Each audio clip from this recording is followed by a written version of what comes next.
রাসূল সাল্লাল্লাহু আলাইহি ওয়াসাল্লাম হাদিসের বর্ণনায় বলেছেন, তোমরা তিনটা মাধ্যমে ঈমান আনো।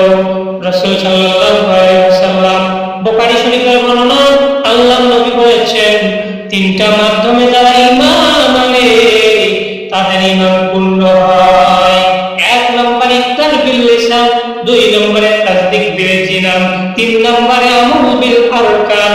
এই তিনটা মাধ্যমে যারা ঈমান আনতে পারবে ওই বান্দা বান্দির ঈমান পূর্ণ হবে।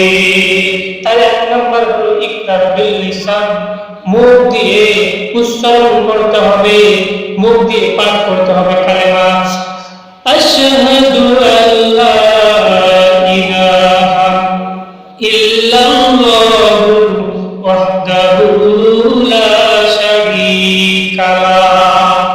আল্লাহ ছাড়া কোনো ইলাহ নাই, আর মুহাম্মদ সাল্লাল্লাহু আলাইহি ওয়াসাল্লাম আল্লাহ তাআলার বান্দা ও রাসূল, এই স্বীকৃতিটা প্রদান করতে হবে এক নম্বরে।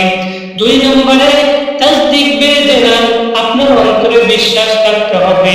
আপনি যেটা বললেন আল্লাহ ছাড়া কোনো ইলাহ নাই, আল্লাহ ছাড়া কোনো মাবুদ নাই, এইটা আপনার অন্তরে বিশ্বাস থাকতে হবে। এটার নাম হলো তাসদীক বিল জিনান। তিন নম্বর বিষয় হলো আমল বিল আরকান, বাস্তবে আমল করতে হবে কথার উপরে। যারা বলবে আল্লাহ ছাড়া কোনো ইলাহ নাই, মুহাম্মদ সাল্লাল্লাহু আলাইহি ওয়াসাল্লাম আল্লাহ তাআলার বান্দা ও রাসূল, আল্লাহ ছাড়া কোনো ইলাহ নাই, কোনো রব নাই, কোনো আইনদাতা নাই, কোনো বিধানদাতা নাই, কোনো ক্ষমতাশালী ব্যক্তি নাই আল্লাহ ছাড়া, এই স্বীকৃতিটা দিতে হবে এবং বাস্তবে আমল করতে হবে।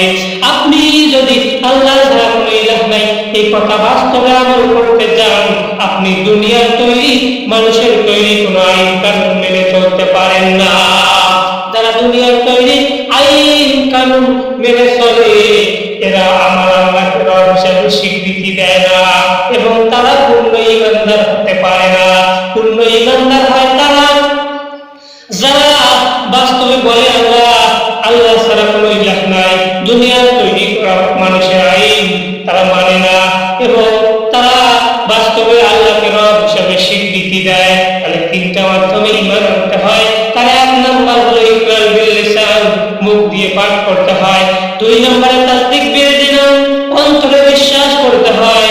তিন নম্বরে আমল বিল আরকান, বাস্তবে আমল করতে হয়। যারা মুনাফিক মার্কা মানুষ হয় এরা মুখ দিয়ে পড়েও ঠিক, আবার অন্তরে বিশ্বাসও করে যে আল্লাহ একজন আছে, কিন্তু তারা বাস্তবে আমল করে না।